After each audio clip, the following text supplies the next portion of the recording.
And to have them start thinking about their place, not simply as roads and land. And how do I get from here to there? And I'm, you know, I'm only 5 miles from such and such. That's my place. But to say you're in a watershed, and here's how the water flows. Here's where it's coming from. And there's where it goes out to. Here's where you are. This is Peak Moment. We are living at a peak of human innovation, information, wealth, and health. But we're also at a peak of population and consumption, with rising temperatures and declining resources fueled by cheap oil and gas. Peak Moment Television, bringing you examples of positive responses to energy decline and climate change through local community action. Hi, welcome to Peak Moment. I'm Janaea Donaldson. I'm at Port Townsend in the Puget Sound area of Washington, which is entirely surrounded by water, or at least on 3 sides. Water is an important area of concern in this watery part of the world. My guest is Pat Pearson, who's with Washington State University as a water quality agent, water resources agent. Welcome. Thank you. Glad you're to here. Be here. Water, we can't live without it. No, it's the one totally essential element. You've been involved with water issues for a long time, but more recently here with Washington State University. What's happening around water and what your region's paying attention to? I think, like most of the country, the emphasis now is on the fact that there's particularly fresh water. There's a limited amount of it in the world and in our system, and it travels around through different forms. It's water, it's snow, it's rain, it's rivers, it's marine. And we're starting to pay more attention that whatever we put into it has an impact and has an effect. And if we're going to expect that our groundwater stays clean enough to drink, then we have to pay attention to how we live on the surface, because it really is all connected. And it's not only the quality of it, it's how much is there. I would expect with more and more people showing up, we're going to be having to be, and an industrial society, big issues around all of that. Big issues. Along with now we've added in the major one of climate change and global warming. So we already have a system where we're looking at, is there enough of what we need, water? Right. Is it clean enough for us to use? Is it? Yes, right. There's no alternative for us as human beings. For sure, we're not going to go out and go to the ocean here. No. And now, if things warm up, what happens? How does that impact water as well? You know, are we going to have more droughts, or are we going to, does it? Right. What does that do to that? Well, change your weather patterns at the very least. Right. So, has Puget Sound taken a look at how global climate change might affect your region? They have, and one of the things that has just been done in the last year is this climate change uncertain future study, and this was uncertain future. Well, that's true because we don't know exactly. What's the outlook here? Well, what they did for this region, and that was what was important about this, is they really said, let's look at Puget Sound. It's going to be different in California. It's going to be different back east. Yes. What about here? And here, like most places, the temperatures are going to rise. The water temperatures are going to rise. Ooh. The amount of snow that we get in this region is probably going to lessen, and we're probably going to get more rain, so we'll have less snowpack. Right. That means that snowpack is not going to fuel stream flow late in the spring and summer. So you've got it for happening earlier. Now, do you use that for irrigation here in Washington? Yes. That snow melt. Yeah, that's also true. Plus for us, where we now have a salmon problem. I mean, people want to make sure that we get to maintain a viable salmon population.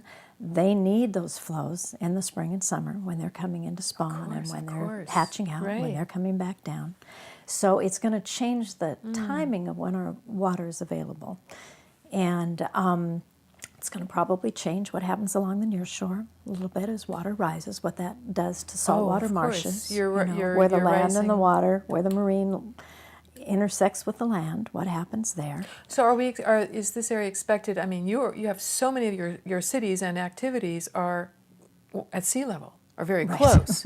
So did they look at rising sea level area, more than just a few meters? Well, what they looked at is just what the trends are going to be. Okay. That yes, it's going to rise. Okay. It's probably going to rise more here, particularly down in South Hood Canal, because the land area is actually sinking a little bit more there. right over West End and Port Townsend, the actual west part of our region, there's actually some land rise, so it'll counteract a little bit. Interesting. But yes, I mean, there's going to be differences, and even as we do salmon habitat restoration projects and whatever, now in those kind of meetings, we're starting to sit down together and say, oh, and what does this mean? What will change if we have some sea level rise? What happens as we design how to make sure that there's wetlands or estuaries are maintained? So how are people taking this climate change information, probably with other issues you've been concerned about even before this showed up on our radar screen, and looking at what are the water issues and who's addressing it, and how where do you go from here? I know. Well, they had one amazing conference that was sponsored by Seattle last year on climate change, where they actually brought in all the people involved with transportation, infrastructure, pests. What's going to happen if it's a different climate for pests? What about grape growers? When you grow the same grapes you've always grown, if it's warmer or if it's colder. And actually looked at all that stuff, brainstormed about it. So I was very impressed that was starting to happen, where they were saying, okay, now instead of theoretical, what would happen if we take this down to our region? I'm heartened by and that. all those things. What happens when our railroad line goes right along the shoreline by Carkeek Park? And what happens when Olympia's water sewage treatment plant is at sea level? And so the people that need to be thinking are starting to think in those ways, which is good. And then we've also, as regions, they have these watershed planning units now, and they're set up, government funded, mostly through ecology, and they're set up with representatives of the whole community, business people, academics, everybody that they need, farmers. They've tried to get everybody represented in there, the salmon nonprofits, and we've been tasked for the last 5 years, at least here, to create a plan that we agree we would live with. Oh, wow. Of say, how are we going to share our water? What does this look like? How do we keep salmon alive? How do we do in-stream flows? How do we make sure the farming is viable? How do the realtors make sure they think they can still sell homes? And we can still grow here and have a strong economy. And it's a complicated issue that I do believe there's no other way to solve it. It's not going to work. You have to be thinking about all the parts. You can't declare something, and you can't ignore it. No. Or we're wise not to ignore it, because it's going to affect everybody. Absolutely. And it's key that people actually show up and talk about what their own issues are as a farmer, as a fisherman, as a whatever, because it's the only way we're all going to be able to understand to start creating those kind of solutions. It strikes me that kind of watershed planning is going to be evergreen. You're going to be doing this and continuing to do this, and does it create policy? What comes out of that? It does create policy, and then out of policy, it starts to create programs, which you have some of. Yes. Right? Yes. And so what are you doing?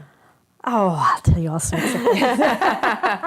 Well, one of the main ones that I've been involved with this last year has been that our Public Works Department through Jefferson County received funding from Ecology to actually create a surface water management plan. Let me interrupt you for a second. Funding from Ecology. Just Department tell of us what that Ecology. is. So Washington State, is that right, has a Department of Ecology. Right. Ooh, good thinking. Yes, it does. And that's where a lot of the funding for these kind of programs come from. And they're instrumental in all the watershed planning. Okay. And in this case, they funded Jefferson County to complete their surface water plan. Which is where Port Townsend is. Right. Okay, right. And within that plan, a required element is a surface water education plan. So I was contracted to actually come up with this plan for how we're going to educate people that live here, and what would that look like, and if we want them to understand how water moves in this county and what those impacts are, then how can we reach them, first of all, and then how can we tell that story in a way that they are going to respond. So you want to do, I would expect two things: educate, but you're going to want some changed behavior. Absolutely. Right. So tell us what'd you come up with? We have come up with a Water Matters campaign. That Water basically, Matters. Okay. So everything I do that has anything to do with water ends up with this Water Matters logo on it, so we can start identifying that brand and have the average person somewhere in there go, oh, it's about water. water. Okay, I'll pay attention here. And with that, we've been doing these inserts, 2 of them in our local newspapers. Welcome to Your Watershed. So they went out to all of this population, and within that, it ends up showing basics for people. And I tried to do it so a lot of colored pictures, a lot of really short things, natural yard care, what the actual hydraulic cycle is, so how water actually does move, some of the new things about low impact development, what happens, how you even say there's a drought, and then how we should respond, what that means as far as an average homeowner, you watering your yard or not, whether how much lawn you have, don't have, a little bit about salmon. So we've done that, and then I created through the office here this welcome. I'm kind of trying to take that as the theme now from now on. Welcome to Your Watershed. Nice to have people in place. To where and they to are. have them start thinking about their place, not simply as roads and land. And how do I get from here to there? And I'm, I'm only 5 miles from such and such. That's my place. But to say you're in a watershed, and here's how the water flows. Here's where it's coming from. There's where it goes out to. Here's where you are. And we have a lot of new people moving here from Port Townsend. It's just a very popular area. Yes, people that are, it's a beautiful place. It is. And there are a lot of people ready to get, especially as they're starting to early retire. They're ready to come out and be physically active in a place. And so you have to have them think, part of what, if they were living elsewhere, getting oriented to place through water, which is, which is critical. Absolutely. Because I'm sure that in many places, people are not aware, where does their water come from? Where does their sewage go? Where does, to know that even the drainage from your house to where, all of those things, or the rains, whatever. And for a lot of people here, we are pretty much a rural county, so we still have a lot of on-site septic systems. We have a lot of people moving in, either from California, Oregon, from Seattle, never been on an on-site septic system. They really have no clue, including myself. I moved here 5 years ago from urban Seattle and had to learn, that I needed to behave differently. Here, because the conditions are different. And so what do you tell, I'm probably jumping ahead here. So what we do is we have arranged with all of our Realtors Association people here, and we provide them with this packet, and they give it, like if I'm the realtor and you're coming with me out, to look around and you buy a home, then I give you this packet. And in there has got all the resource people in the county who you contact for different things. How to water your lawn and still save water. A guide to living in the wildland-urban interface. Nice. Got the and we're going to be adding to this as well. And we've had this out for about 3 or 4 months now. We've surveyed the realtors and asked for feedback back. Say, what did you like about this? What works? What would you still like to see in here? What's the feedback from an average person moving in? Have you been sort of educating the realtors about what's in here as well? I would imagine, because you're using them as your agents, educational agents. Oh, absolutely. Smart. We've been doing that for probably maybe 8 or 9 years now. Oh, okay. And in the last few years, part of what we have done is we also have a Water Watchers program, and now we call it Watchers program. Started probably about 15 years ago for us. And the whole point was, let's offer a series of classes. We do it now in 1 month, 2 full days a week. And we give you an overview of the watershed and everything about how a watershed works and how on-site works. And the morning is always classroom. We bring in experts from all over the region. The afternoon is field trip. We go and we look at an on-site septic system being put in and show you how that works. We go to a salmon stream. We go to an estuary, and we have leaders, that absolutely top-notch research people who donate their time to come every year and talk to people. So. By the time, we usually take about 23 residents through it a year, and then by the time they're done, then they give back 50 to 100 hours to the nonprofits, to our programs, to putting together a watershed day education. So they are teaching as well as teaching. That's right. Basically, so you've got a nice model of extending the model is to have them actively engaged in education, research, and stewardship. And there's just a menu. It's a very active community here. There's a lot of ways. They can go out and do salmon counts out in the streams with the Conservation District. They can go down to the Marine Science Center and do research. And The picture I have is you're working as a hub here with what your program is to both to be relaying education and through that program bring in leaders to help. They're doing the educating and they're doing the volunteering for the different programs. So you've got, a ripple effect, pun not intended. Well, No, yeah, sort of. pretty good, actually. Out there to your community. That's exciting. And it gets people engaged. The newcomers learn things that they need to know, and then we have people that have been here for 20 years that are now in a time point in their life where they have a little time, and they could actually give some back in those What are ways. you finding in terms of, or what are you telling folks in terms of, you're new to town, you're learning about your watershed, you've got people educating about watershed. What are the kinds of changes in behavior that you're seeing? What kinds of help are people volunteering to do? Give us a flavor for that, a little tour. We do. One of the things that has made a big impact in the last 4 or 5 years is we've had a rain barrel program that is put on by Water and Beach Watchers, our WSU program, and Olympic Peninsula Water Watchers, which is actually a nonprofit that formed in order to help this program. So the people we've trained I've gone one step farther. They've created their own nonprofit. Nice. And they decide to sponsor things and put on a watershed day and whatever. So we have probably sold, I guess we're probably up to maybe about 800 rain barrels. Okay, so tell us what happens with a rain barrel. I mean, we buy these in bulk. They're food grade, 55-gallon plastic. In our case, they're white plastic barrels. Get them shipped in. The Water Watcher group and the Beach Watchers donate an entire day. We have all the fittings ready. We have and we get drill bits and have an assembly line over at the fairground, and we turn these drums into a functioning rain barrel so that when water comes down off your roof and down the side through the rain downspout kind of exactly. thing. Yeah. Then that's attached and hangs right above a screen on this that we have cut a hole in and put it in. The rain fills up that barrel, and then we have a spigot off the lower side. Absolutely, just like a water faucet kind of thing. Absolutely. You can attach a hose to it. Okay. You water your grass, you water your lawn all during the summer. And use I could it for imagine. plants. Now, tell me, what's your average rainfall here, roughly? In Port Townsend, it's really only about 18 inches a year. 18? Yeah. That's now, as not we a lot of move water. south through the county, and I'm farther south than I probably get 23, and then farther south down Hood Canal is going to get a lot more than the west end.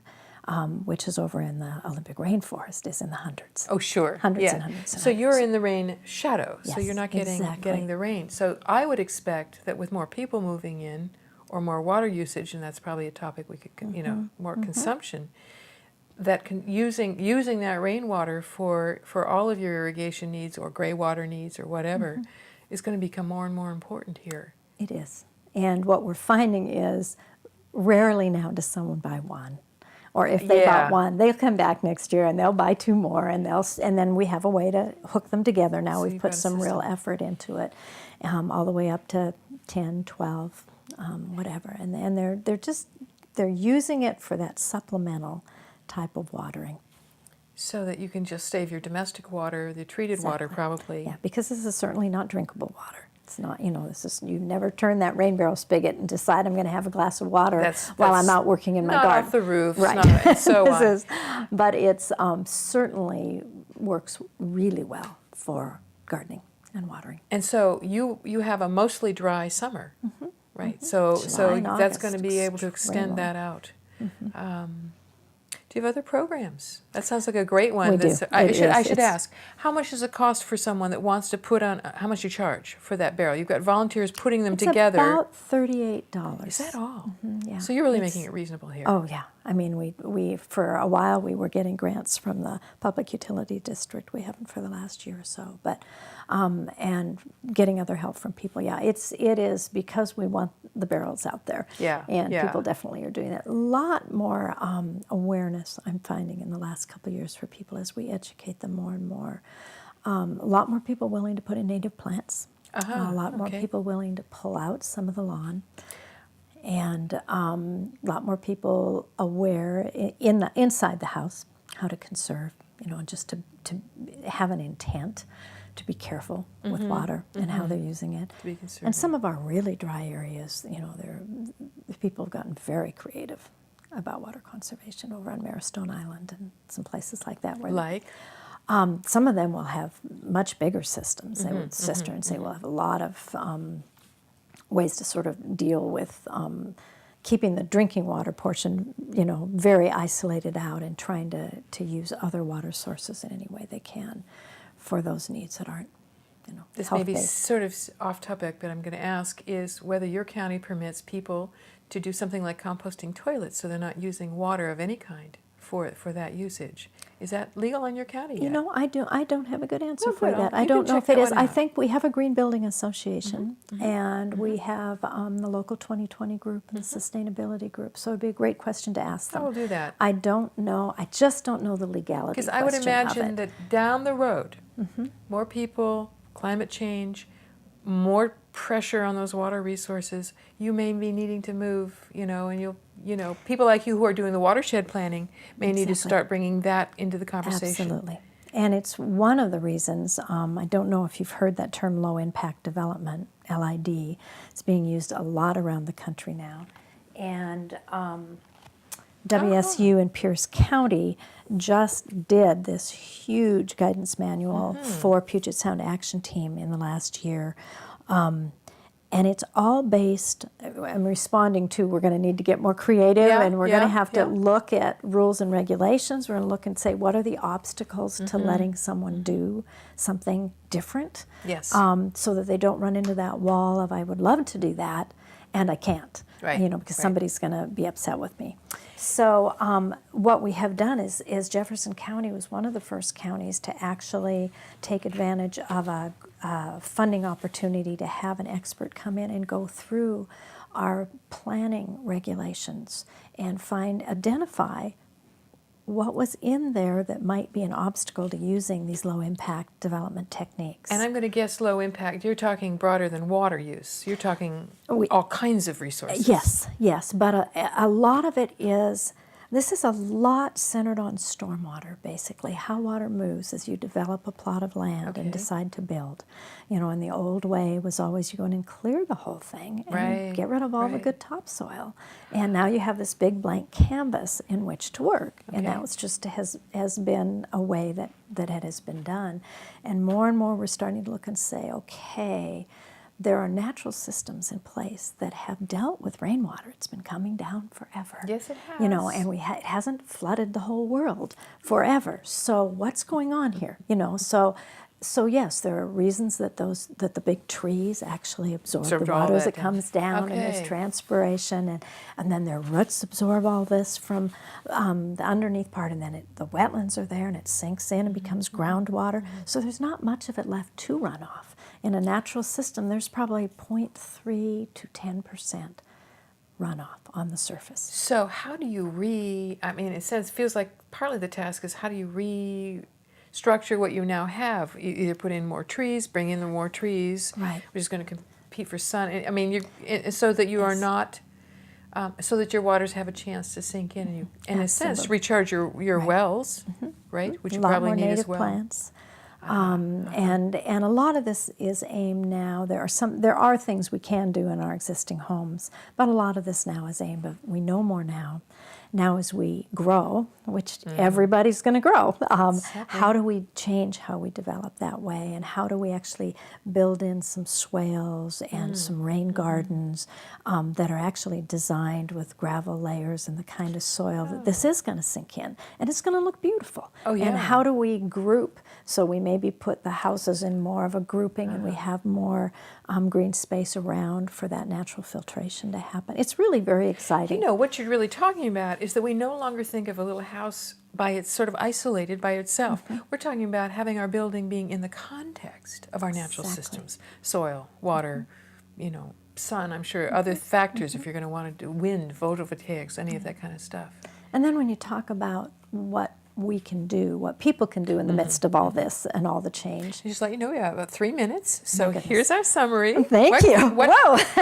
What can people do? Well, and some of it is there's a lot of creativity going on. They're creating pervious pavement pervious asphalt so that So when you the- put your driveway in, that water actually Nice. can sink down. You can't use it everywhere, but you can use it a lot. We have another program called Shore Stewards I wanted to just let you know about.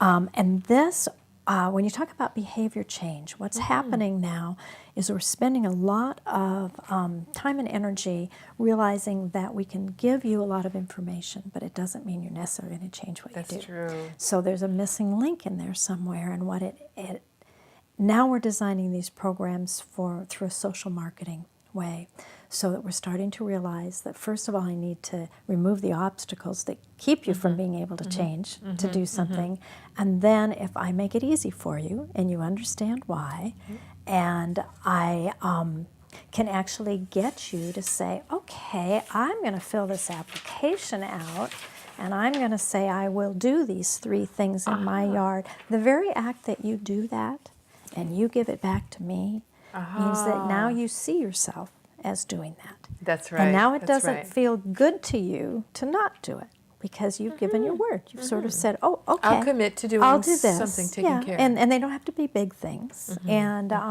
as each of us does that, it sort of creates this nice cycle. So this is a program we have for shoreline landowners or on the river or marine, and it's basically 10 easy things you can do to live well on the land and keep the water clean at the same time. And people have responded really well to this, and they get their sign. Then they get to that's say, nice. I'm a shore steward, which Oh, helps that's you to say, cool. oh yeah, every Hey. time I see that sign, It reminds them reminds- also of that commitment, as Exactly. well as, of course, now you get to talk to your neighbors about what did you do to keep the runoff, or whatever the or they the get thing to is. ask you. They get to say, what is that sign? I noticed you stuck that up. I've got one What's at it my house, about? kind of thing. So, and then the other thing that we are doing now is putting together several marine shoreline landowner workshops. And this is happening in a lot of communities now, where you actually say, it really matters what any of us is doing, even if you live 40 miles away from the nearest water source, fresh or marine. What you do matters, but there's also a segment of people that are living right there on the edge that can have a real impact as well. And we're trying to reach those people, and they've responded very well. Looks to me like you are doing tons of good things. It's fun. And I thank you very much for this. My pleasure. I'm really glad to have the opportunity Thanks to for talk to you. sharing. You bet. You're watching Peak Moment, community responses for a changing energy future. I'm Janaea Donaldson. Join us next time.